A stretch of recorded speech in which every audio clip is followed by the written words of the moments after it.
परखड विचाराची लेखणी म्हणजे समर्थ लेखणी। विटेवाडी उपसा सिंचन संघर्ष समितीच्या वतीने शुक्रवारी सकाळी विट येथे करमळा पुणे रस्त्यावर रस्ता रोको आंदोलन करण्यात आले।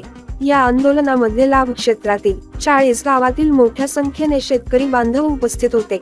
यावेळी 40 गावातील सरपंच, उपसरपंच व शेतकरी बांधव यांनी आपले मनोगत व्यक्त केले।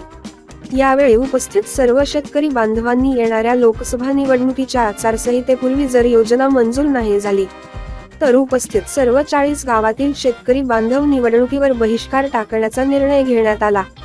यावेळी माजी सरपंच शहाजी माने, वीट सरपंच महेश गणगे, रावगाव सरपंच संदीप शेळके, अंजनडोह सरपंच अरुण शेळके, राजुरी सरपंच शेळके, सरपंच मारकड, वंजारवाडी सरपंच प्रवीण विनवडे, पोथरेचे सरपंच अंकुश शिंदे, कामोने सरपंच कलवडे, जरेचे प्रशांत पाटील, रामदास झोळसर, अर्जुन गाडे, अंगद देवकते, बाळासाहेब टकले, अण्णासाहेब सुपनवर, गोरख घेरे सर, अभयसिंहराजे भोसले, उदय ढेरे, बलदोटा काका, प्रशांत शिंदे तसेच विविध गावचे सरपंच, उपसरपंच, ग्रामपंचायत सदस्य मोठ्या संख्येने उपस्थित होते।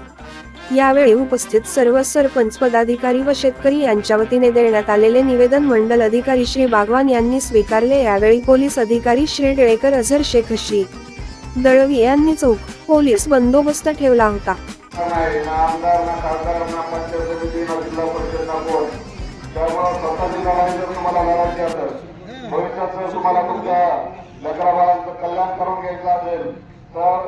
पुढच्या पिढीसाठी, आपल्या पिढीसाठी नाही तर पुढच्या पिढीसाठी, भविष्यासाठी तुम्हाला स्वतः संघर्ष करून या ठिकाणी तुमचे काम मार्गी लावावे लागतील। आणि आज जो 40 गावच्या सरपंचाने, उपसरपंचांनी मतदारावर जो बहिष्कार टाकण्याचा निर्णय घेतला आहे त्याला आमच्या सुद्धा समस्त धनगर समाज, सकल धनगर समाज बांधवांच्या वतीने त्याला सुद्धा जाहीर पाठिंबा देतो। आणि 40 गाव नाही ना आमदार, ना खासदार, ना पंचायत समिती, ना जिल्हा परिषद, ना कोण, त्यामुळे स्वतः जिल्हा तुम्हाला